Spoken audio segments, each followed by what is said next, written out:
Hey friends, welcome back to another episode of Monday Moments where I share tips, tricks, and helpful hints. I'm Sean with Manly Made Minute.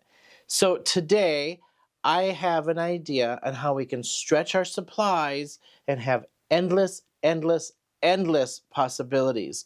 So we're going to get out some texture paste. I'm going to use some distress sprays today. The coloring part of this you can use literally almost anything you want to use. So before I head down to the down camera, give you this really cool idea.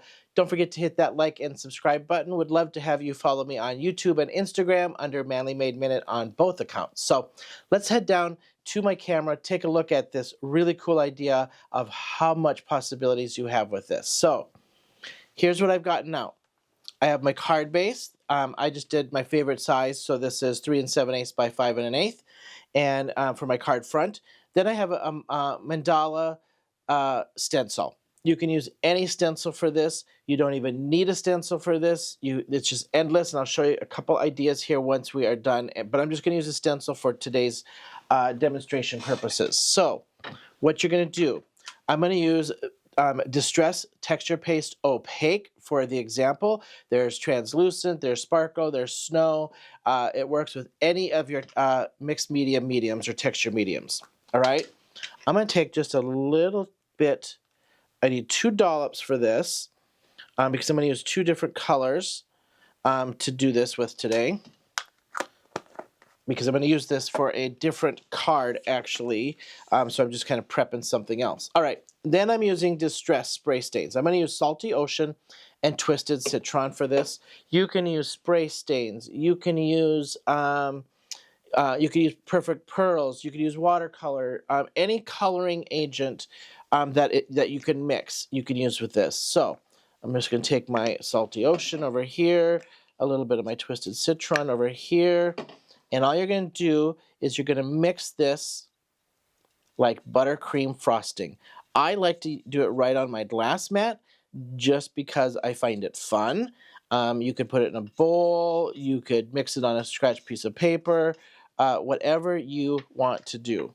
I just like getting messy, and I have my glass mat that I can do all this stuff with. But you're just mixing it like you would a frosting if you were a baker and ever made buttercream frosting and added any colorant to it.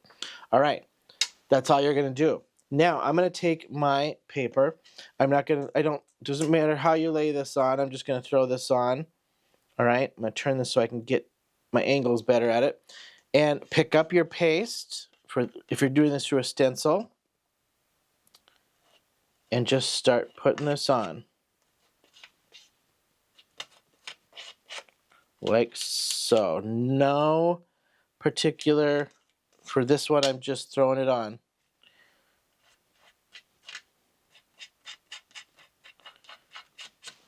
And I think I've made enough. I can probably cover this whole card base actually for what I have. So we're going to just cover as much as I can with this. Use up this product. Now, if you don't use it up, I got an idea that I'll show you if you don't use up all your product. Because you are not, don't you dare go wasting this and wash this down the drain. Okay? All right. There you have it. You don't have to fill it up. I could have just did blotches and left it, which I've done on another card I'll show you. And just lift this up nice and gentle.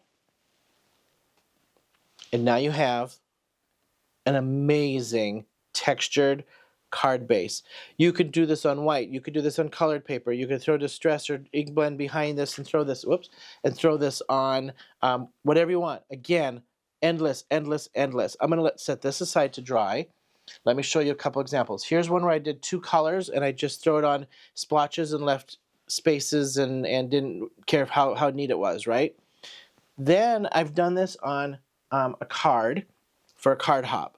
So I did the same thing. I'd mixed with pink, stenciled that on, made the rest of my card. But I had leftovers from this and another card that I did blue. So I took the leftovers on a scratch piece of paper and I just blotched this on. It's thick and textured, and so this is from 2 cards leftovers.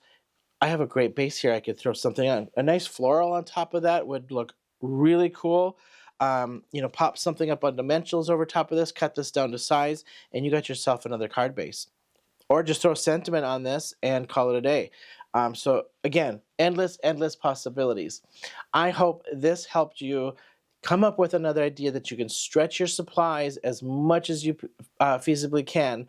And this would be a great scrap buster too. Get some scrap pieces of paper and start smearing stuff on, and save them for card bases later when you need the inspiration. Like, oh my gosh, now this would go great with this. So I do that quite a bit. This stuff just sits aside until I come up with an inspiration of, I need that now because that would look great on the card I'm going to make. So hopefully this gave you some ideas. Thank you so much for hanging with me on my journey. And until next time, I'll see you then.